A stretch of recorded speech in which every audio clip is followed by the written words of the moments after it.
नमस्कार। राज्यसभा टीवी के इस खास कार्यक्रम में आपका स्वागत है। मैं हूं आपके साथ वैभव राज शुक्ला।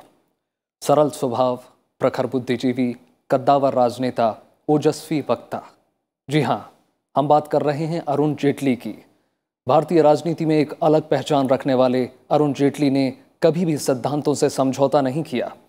जनहित से जुड़े मुद्दों पर वो कठोर से कठोर फैसले लेने से कभी नहीं कतराए। जनहित से जुड़े मुद्दों पर वो कठोर से कठोर निर्णय लेने से कभी नहीं चूके।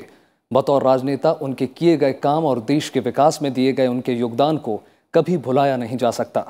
छात्र जीवन से ही राजनीति से जुड़े अरुण जेटली ने आपातकाल का जमकर विरोध किया और इस दौरान वो जेल भी गए। सफल वकालत के साथ साथ 4 दशक की राजनीति में सक्रिय रहे अरुण जेटली ने कई महत्वपूर्ण मंत्रालयों और कार्यभार संभाले। राज्यसभा में नेता विपक्ष से लेकर नेता सदन जैसे महत्वपूर्ण पदों पर वो आसीन रहे। अपनी रणनीति कुशलता की वजह से कई बार वो सरकार के संकट मोचक के रूप में उभरे। वित्त मंत्री के रूप में उन्होंने जीएसटी के माध्यम से पूरे देश में कर चोरी पर करारा प्रहार किया और वहीं नोटबंदी के माध्यम से देश भर में काले धन को उजागर किया। अरुण जेटली आज हमारे बीच में नहीं है, लेकिन उनका एहसास, उनके किए गए काम हमेशा याद रहेंगे। शुरू कर रहे हैं आज का ये विशेष कार्यक्रम।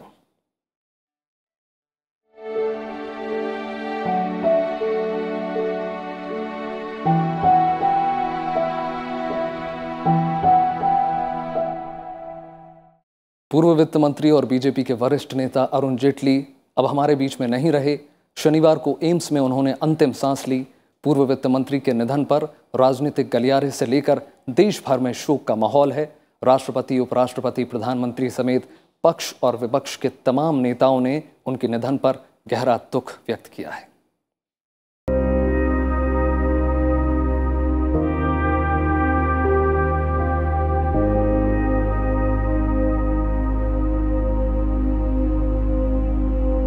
अरुण जेटली भारतीय राजनीति का वो नाम जिसने पूर्व प्रधानमंत्री अटल बिहारी वाजपेयी से लेकर वर्तमान प्रधानमंत्री नरेंद्र मोदी की सरकार में एक चमकते सितारे की तरह अपनी उपस्थिति दर्ज की। राजनीति के इस अरुण का शनिवार दोपहर 12:07 पर अवसान हो गया। 66 साल के अरुण जेटली को 9 अगस्त को दिल्ली के एम्स में भर्ती कराया गया था। उस वक्त उन्हें सांस लेने में परेशानी हो रही थी। उन्हें आईसीयू में रखा गया, लेकिन उनकी स्थिति लगातार बिगड़ती चली गई। उनकी तबीयत बीते शुक्रवार को ज्यादा बिगड़ गई थी। अरुण जेटली के निधन पर राष्ट्रपति रामनाथ कोविंद ने ट्वीट कर शोक जताया।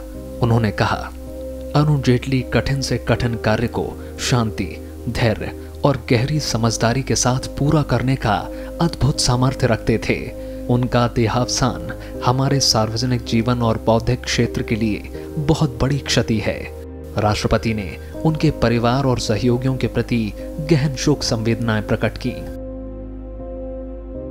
उपराष्ट्रपति एम वेंकैया नायडू ने कहा, अपने संसदीय जीवन में अरुण जेटली अटल जी की अनुकरणीय परंपरा के निष्ठावान वाहक रहे। उनके योगदान के लिए भारत की संसद ने उत्कृष्ट सांसद का सम्मान भी दिया। उपराष्ट्रपति ने दिवंगत अरुण जेटली के लिए शोक संदेश भी जारी किया। Deeply shocked about the demise of Sri Arun Jetli, long time dear friend and one of my closest associates. His death is an irreparable loss for the country and personally to me also. I have no words to express my grief. प्रधानमंत्री नरेंद्र मोदी ने अरुण जेटली को श्रद्धांजलि देने के क्रम में कई tweet किए। उन्होंने लिखा, मैंने एक अहम दोस्त खो दिया है जिन्हें दशकों से जानने का सम्मान मुझे प्राप्त था। मुद्दों पर उनकी पैठ बेहद गहरी थी। वो हमें अनेक सुखद स्मृतियों के साथ छोड़ गए। हम उन्हें याद करेंगे। केंद्रीय गृह मंत्री अमित शाह ने भी ट्वीट कर अरुण जेटली के निधन को अपनी निजी क्षति बताया।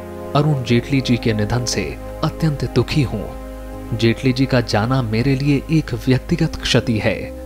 उनके रूप में मैंने न सिर्फ संगठन का एक वरिष्ठ नेता खोया है, बल्कि परिवार का एक ऐसा अभिन्न सदस्य भी खोया है जिनका साथ और मार्गदर्शन मुझे वर्षों तक प्राप्त होता रहा।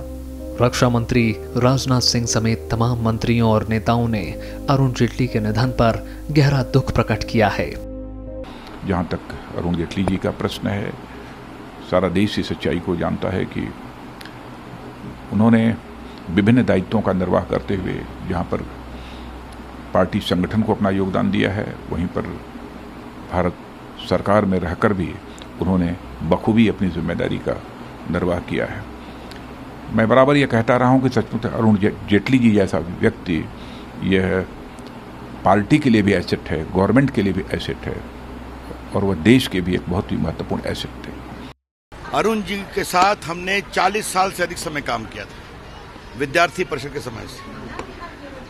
जितनी उनकी बौद्धिक प्रतिभा थी, जितनी उनमें क्षमता थी, बड़े वकील थे, बड़े सांसद थे, योग्य मंत्री थे और हमारी पार्टी के वरिष्ठ नेता थे। 67 साल को जाने की उम्र तो होती नहीं, 66 साल। तो हम बहुत दुखी हैं। ईश्वर उनकी आत्मा को शांति प्रदान करे। विद्यार्थी परिषद का एक विद्यार्थी नेता के रूप में अंग्रेजी और हिंदी में प्रखर वक्तृत्व के आधार पर उन्होंने अपने कार्य की शुरुआत की, वो मैंने नज़दीक से देखी। देश में चंद्रशेखर जी जब प्रधानमंत्री थे तो सुप्रीम कोर्ट में सरकारी मुख्य वकील के रूप में वो भाजपा में होने के बाद भी उन्होंने उनका चयन किया था। देश के नामवंत वकीलों में पहले 2-3 लोगों में उनका नाम था। उनको आर्गुमेंट करने की एक उपजत कला उनमें थी। राज्यसभा में विपक्ष के नेता के रूप में और भारतीय जनता पार्टी को लगातार विस्तार करने में उनके कार्य कर्तृत्व में उनका बहुत बड़ा योगदान था। जेटली जी का व्यक्तित्व मृदुभाषी, व्यवहार से मधुर, सबको साथ ले चलने की ताकत, पार्टी जब भी संकट में होती थी और सरकार को हमेशा एक संकट मोचक के रूप में उन्होंने आगे बढ़ाया और हमेशा पार्टी के लिए समर्पित होकर के उन्होंने देश की सेवा की और पार्टी की सेवा की। उनके मृदु व्यवहार के कारण आज उनके बहुत से दोस्त जो विभिन्न पार्टियों में हैं वह भी शोकाकुल हैं। और हम जानते हैं उनका व्यक्तित्व, उनका बौद्धिक स्तर, और जिस बौद्धिक स्तर के दृष्टि से उन्होंने जो पार्लियामेंट में और सरकार में देश को दिया है और देश के लिए कंट्रीब्यूट किया है, देश सदा सदा उन्हें याद रखे। ऐसा कोई विषय नहीं था जिस पर जेटली जी पूरे अधिकार के साथ ना बोल सकते हों। देश और दुनिया के हर महत्वपूर्ण मुद्दे पर भारतीय जनता पार्टी उनसे राय लेती थी। संसद हो, संसद के बाहर हो, पार्टी के या सरकार के बाद सरकार के पक्ष को रखना होता था तो जेटली जी से बेहतर कोई प्रवक्ता मिलता नहीं था। भारतीय जनता पार्टी के निर्माण के बाद उनका स्थान संगठन में एक महत्वपूर्ण उभरते हुए युवा नेता के रूप में हमने देखा, लेकिन शीघ्र ही उनकी योग्यता से प्रभावित होकर उन्हें विभिन्न सांगठनिक दायित्व दिए गए, जिन्हें उन्होंने बहुत ही कुशलता के साथ और निष्पक्षता के साथ निभाने का एक आदर्श उदाहरण रखा था। वो श्री वाजपेयी जी के समय उनकी कैबिनेट के सदस्य भी रहे और वहाँ भी उन्होंने अपनी कार्यकुशलता, हाजिर जवाबी और मंत्रालय को संभालने की दक्षता का परिचय दिया। उनके निधन से देश की ऐसी क्षति हुई है कि जिसका पूरा करना निकट भविष्य में बहुत कठिन है। इसके अलावा विपक्ष के तमाम नेताओं ने भी शोक जताया है। कांग्रेस अध्यक्ष सोनिया गांधी का शोक संदेश कांग्रेस के ट्विटर हैंडल पर साझा किया गया। उन्होंने लिखा, अरुण जेटली ने एक सार्वजनिक व्यक्ति, सांसद और मंत्री के रूप में लंबी पारी खेली और सार्वजनिक जीवन में उनके योगदान को हमेशा याद रखा जाएगा। अरुण जेटली काफी समय से बीमार चल रहे थे। खराब स्वास्थ्य के कारण ही प्रधानमंत्री नरेंद्र मोदी के नेतृत्व में दूसरी बार बनी सरकार से उन्होंने खुद को बाहर रखा था। पिछले साल मई में एम्स में उनकी किडनी का प्रत्यारोपण हुआ था। बेहद शिष्ट, विनम्र और राजनीतिक तौर पर उत्कृष्ट रणनीतिकार रहे अरुण जेटली ने 4 दशक की शानदार राजनीतिक पारी खेली। Bureau report, Rajya Sabha TV. Arun Jaitley BJP के थिंक टैंक कहलाते थे। बीजेपी सरकार जब जब किसी पेंच या उलझन में फंसती थी तब हमेशा संकट मोचक बनकर सामने आते थे अरुण जेटली। अरुण जेटली ने जीएसटी और नोटबंदी के फैसले में अहम भूमिका निभाई। पूर्व प्रधानमंत्री अटल बिहारी वाजपेयी और नरेंद्र मोदी सरकार में उन्होंने कैबिनेट मंत्री के तौर पर अहम मंत्रालय संभाले और देश की अर्थव्यवस्था से जुड़े बहुआयामी फैसले लिए। जिसके चेहरे पर मुस्कान लेकिन आंखों में एक अडिग विश्वास दिखता था। भारतीय जनता पार्टी का सबसे जिम्मेदार और कड़े फैसले लेने का दम रखने वाली ये शख्सियत थी अरुण जेटली की। मोदी सरकार की आगाज में अरुण जेटली नंबर 2 लीडर के तौर पर देखे जाने लगे थे, क्योंकि वो बड़े फैसले ले रहे थे जो आगे जाकर मील का पत्थर साबित हुए। अरुण जेटली ने मोदी सरकार के पहले कार्यकाल में वित्त मंत्री के तौर पर कई अहम फैसले लिए। 26 मई 2014 से लेकर 30 मई 2018 तक देश के वित्त मंत्री और मिनिस्टर ऑफ कॉर्पोरेट अफेयर्स के तौर पर उनके कार्यकाल में भारतीय अर्थव्यवस्था को मजबूत बनाने के लिए और वित्तीय भ्रष्टाचार के खिलाफ साहसी कदम उठाए गए। 2016 में मोदी सरकार के भ्रष्टाचार और काले धन के खिलाफ लड़ाई में नोटबंदी का बड़ा फैसला लिया गया, जिसमें अरुण जेटली का अहम योगदान रहा। अरुण जेटली ने जीएसटी यानी गुड्स एंड सर्विसेज टैक्स को लागू किया। जीएसटी को सबसे बड़ा टैक्स रिफॉर्म माना जाता है और इसके शिल्पकार जेटली ही रहे। राज्यों को इसके लिए मनाना एक बड़ी चुनौती थी, लेकिन कुशल नेता जेटली न सिर्फ सबको राजी करने में सफल हुए बल्कि सबका विश्वास भी जीता। इस फैसले से देश भर में उलझन की स्थिति थी और विपक्ष भी इसके विरोध में था, लेकिन तत्कालीन वित्त मंत्री जेटली ने धैर्य के साथ जीएसटी फाइलिंग प्रक्रिया को आसान बनाया। जीएसटी को बिजनेस फ्रेंडली बनाने के साथ साथ टैक्स दरों को संशोधित कर आम उपभोक्ताओं को फायदा पहुंचाने वाला बनाया। समय समय पर उन्होंने जीएसटी में कई तरह की छूट का ऐलान भी किया। Under our constitutional scheme both center and states were empowered to levy different kinds of taxes. The central government was levying the manufacturing tax, which is the excise duties. We were levying the service tax. The tax on sale or VAT was being levied by the state governments. There were several other taxes, from entertainment tax to luxury tax, purchase tax, entry tax, octroi, which was being levied by the state governments. And therefore the initial impact was that many states felt that the constitutional structure under which we levy our taxes and the center levies their taxes, are we going to lose our jurisdiction itself? A lot of these cesses are going to be, which are on indirect taxes, are going to be removed. Some of the cesses on luxury or sin goods will remain. So those cesses itself will continue to remain, and those cesses itself will be used as a pool in order to provide the money which has to go into the compensation package itself. That is how the GST Council itself has worked itself out. 2017 में अरुण जेटली के ही नेतृत्व में अहम budget सुधार हुए। आम budget में ही rail budget के मिलाने, बजट पेश करने की टाइमिंग में बदलाव करते हुए 1 फरवरी को पेश करने जैसे कदम बजट सुधार के लिहाज से काफी अहम हैं। इसके साथ ही इंसॉल्वेंसी एंड बैंकरप्सी कोड की भी गिनती बेहद महत्वपूर्ण आर्थिक सुधारों में होती है। जिसका श्रेय भी अरुण जेटली को ही जाता है। बैंकिंग व्यवस्था में ढांचागत सुधार के तहत ये कानून बनाया गया।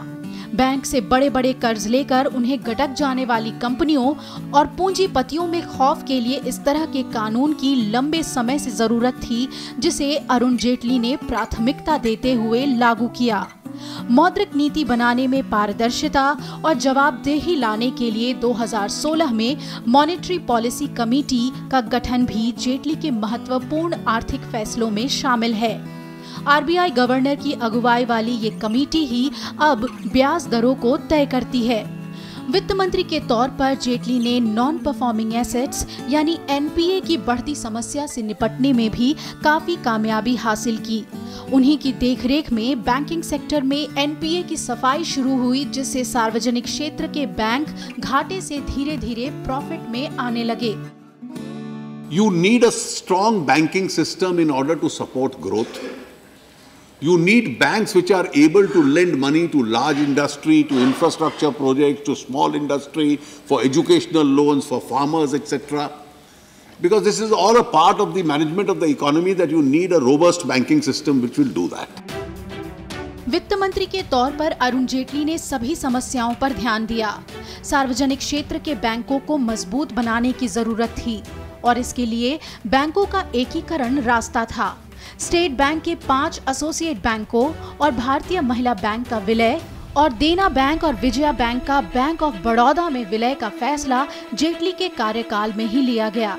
इन फैसलों का असर अर्थव्यवस्था की सेहत में साफ दिखा। 2014 में भारत का राजकोषीय घाटा 4.5% था, जो अप्रैल 2019 में घटकर 3.4% पर आ गया।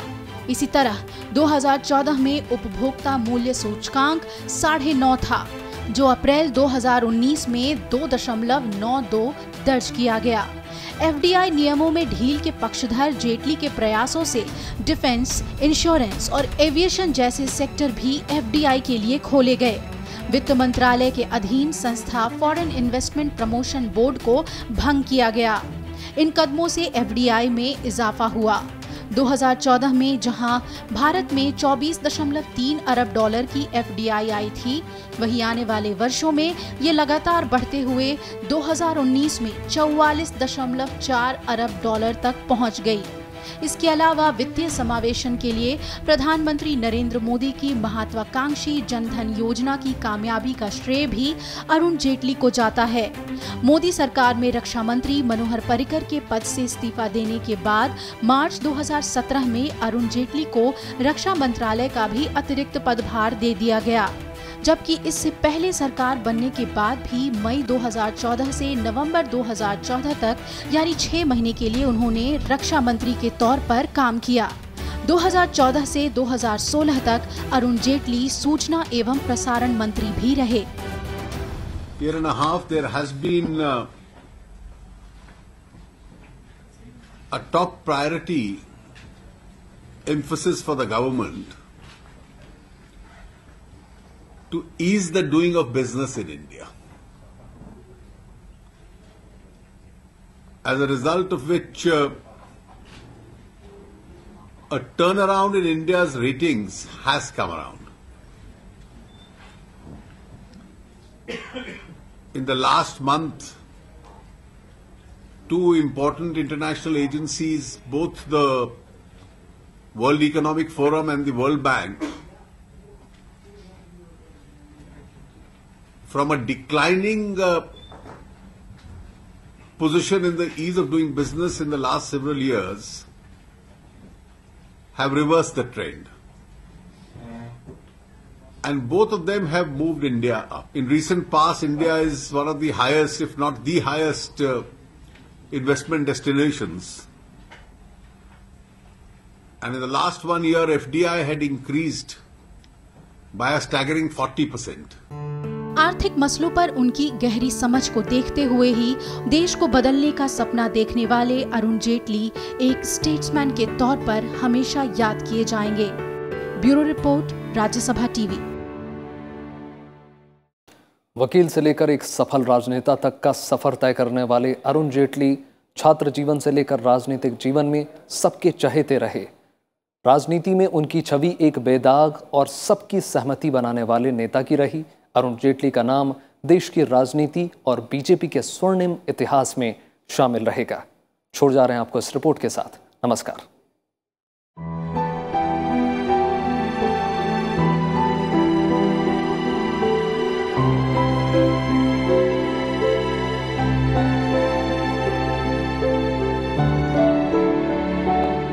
कहते हैं नियति में जो लिखा होता है वही होता है, और इंसान चाहकर भी उसे नहीं बदल पाता। कभी चार्टर्ड अकाउंटेंट की चाह रखने वाले अरुण जेटली की नियुक्ति में कुछ और ही लिखा हुआ था। तभी तो वो चार्टर्ड अकाउंटेंट नहीं बनकर भारतीय राजनीति के सबसे सफल राजनेताओं में से एक बने। छात्र नेता से हाई कोर्ट, सुप्रीम कोर्ट के प्रतिष्ठित वकील बने और साल 2014 से 19 तक मोदी सरकार की कैबिनेट के सबसे ताकतवर मंत्रियों में से एक रहे। चाहे अटल बिहारी वाजपेयी की सरकार हो या नरेंद्र मोदी की, वो हमेशा प्रधानमंत्री के भरोसेमंद मंत्रियों में रहे। कई नाजुक मौकों पर वो सरकार के संकट मोचक बनकर भी उभरे।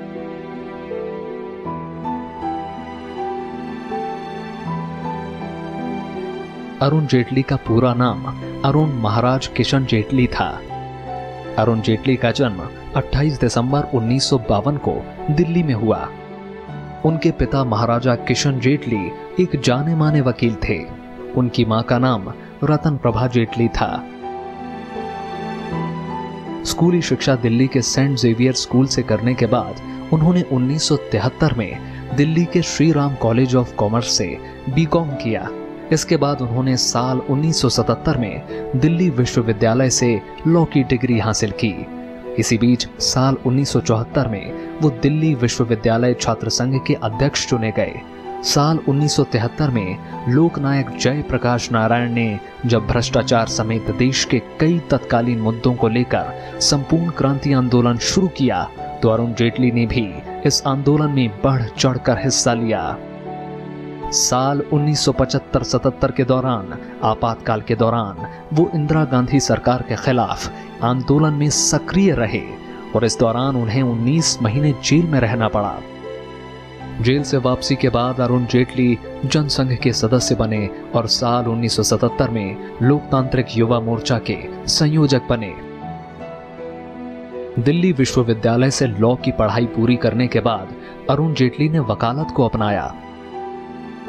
1977 में LLB करने के बाद अरुण जेटली देश के कई उच्च न्यायालयों और सुप्रीम कोर्ट में वकालत करने लगे। साल 1989 में वो देश के एडिशनल सॉलिसिटर जनरल बने और जनवरी 1990 में वो दिल्ली हाई कोर्ट के नामित वरिष्ठ अधिवक्ता बने। अतिरिक्त सॉलिसिटर जनरल रहते हुए उन्होंने बोफोर्स घोटाले की जांच की तफसील तैयार की थी। 1998 में नशीले पदार्थों की तस्करी पर रोक लगाने के लिए अंतर्राष्ट्रीय कानून को अधिनियमित करने के उद्देश्य से आयोजित संयुक्त राष्ट्र संघ सम्मेलन में वे भारत सरकार के प्रतिनिधि के तौर पर शामिल रहे। 1977 में अरुण जेटली अखिल भारतीय विद्यार्थी परिषद के सचिव और 1980 में अध्यक्ष बने। 1991 में बीजेपी के राष्ट्रीय कार्यकारिणी के सदस्य बने और जुलाई 2002 को उन्हें बीजेपी का जनरल सेक्रेटरी नियुक्त किया गया।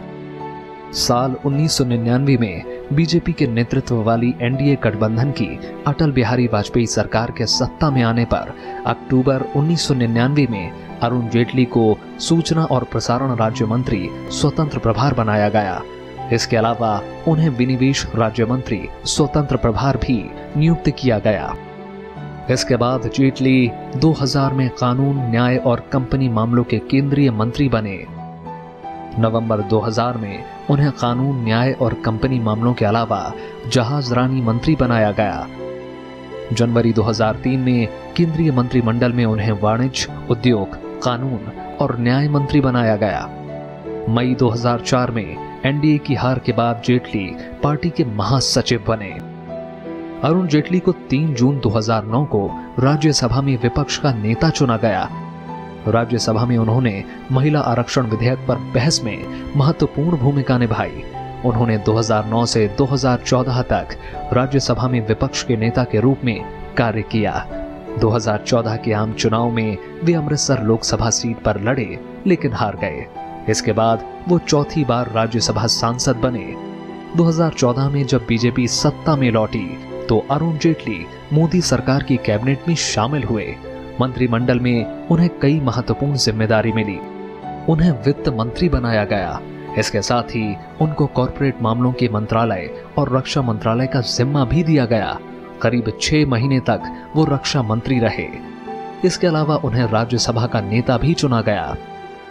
साल 2019 में दूसरी बार मोदी सरकार के गठन के बाद अरुण जेटली ने खराब स्वास्थ्य के चलते नई सरकार में शामिल होने में अपनी असमर्थता जताई थी। Bureau report, Rajya Sabha TV.